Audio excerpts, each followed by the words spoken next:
Escape class, and we're going to be analyzing some political cartoons today. We're going to analyze two, and I think the best way we're going to do this is like more of a compare and contrast, I think. Yep. Because we are dealing with the same individual, and I'm sure that's becoming, obviously apparent who it is.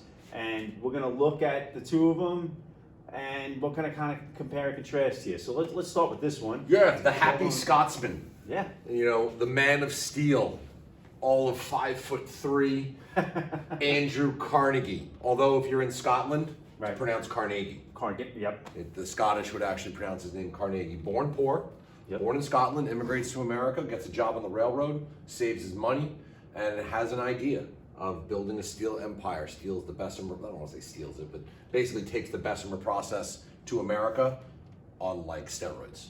Yeah. Because like the Bessemer process was originally like an 8-foot by 10-foot furnace. Yep. He makes it 80 feet by 100 feet, and mass produces steel. And then he's able to apply his vertical integration where he controls Yep. all means of pretty much production and whatnot to make his steel and get his steel out, becomes one of the richest. Now, Second richest man in the history of the United States, 5th richest man in the history of the world.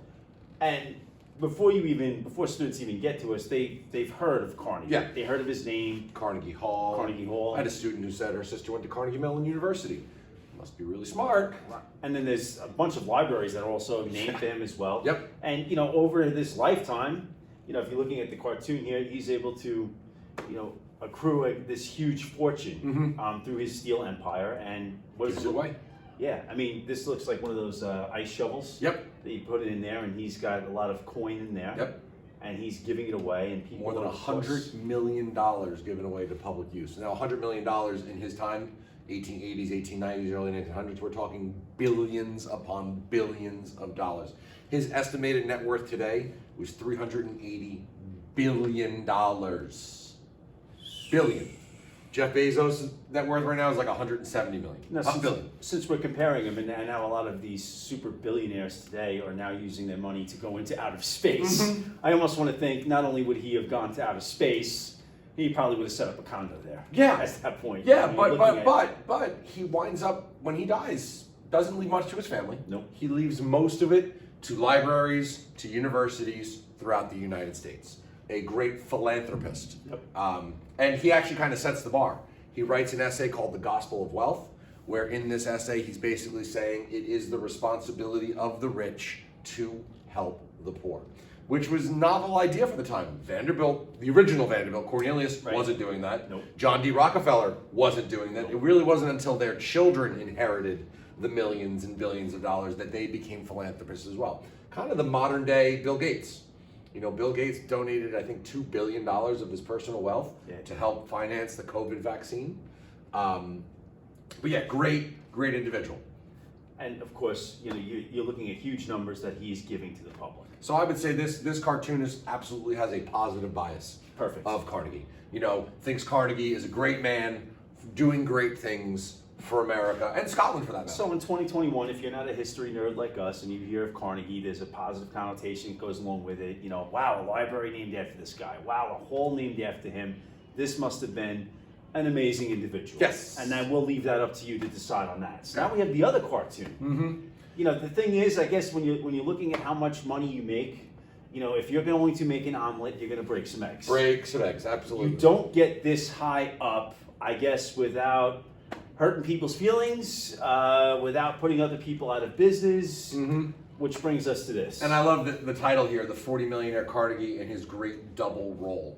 Almost drawing like a Siamese twin of Carnegie. I guess we would call somebody like this two-faced. Two-faced, yeah. That how he's amassing his fortune on one hand compared to what he's doing with that fortune on the other. So we see this part of Carnegie.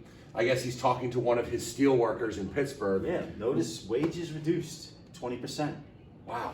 So if you were making $100, So you're this. if you were making successful. $100 a week, Yeah. you're down to $80 a week because your wages have been cut 20%. What is he doing with that extra profits? You turn over here, he's giving a check to Scotland for $5,000. He's giving a library to Pittsburgh.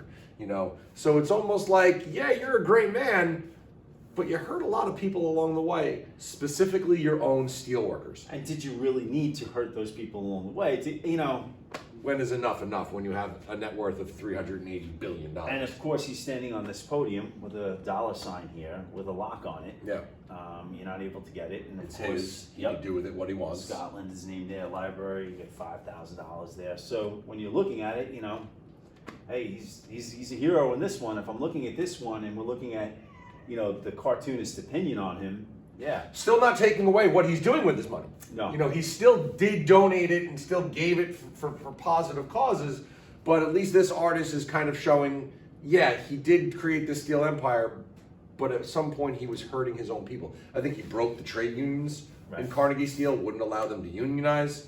So there's definitely some negative aspects here. And this is also the era where, when it came to business, the government had like a laissez-faire type of approach to it. So there wasn't a lot of rules, regulations, and laws to say that many of the things that they were doing to, acquire this huge fortune was really wrong. Right. So, So it's almost ironic but, that in the Gospel of Wealth, he writes it's the rich's responsibility to help the poor, but here the rich is only making the poor poorer by cutting their wages.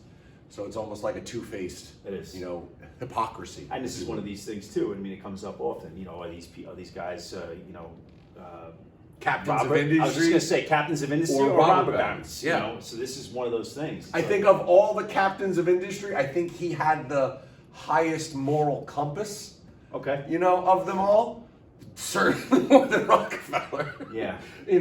But I think it kind of does knock him down a couple pegs when you realize, yeah, he is reducing the wages of his own workers. Because, all right, $100 million in 1890, he only would have had 800 million or 80 million. Right. As opposed to, it's like, come on. And of course, we're just looking at two sources. If we were going to research this more, we'd probably dig more to find out, how much of his workforce was impacted by this, to be fair. But, when we're looking at these two, though, this does give Yeah, we keep showing good those, idea. Rockefeller, Vanderbilt, and Morgan always being depicted as some sort of monster or serpent or octopus or snake. Yep.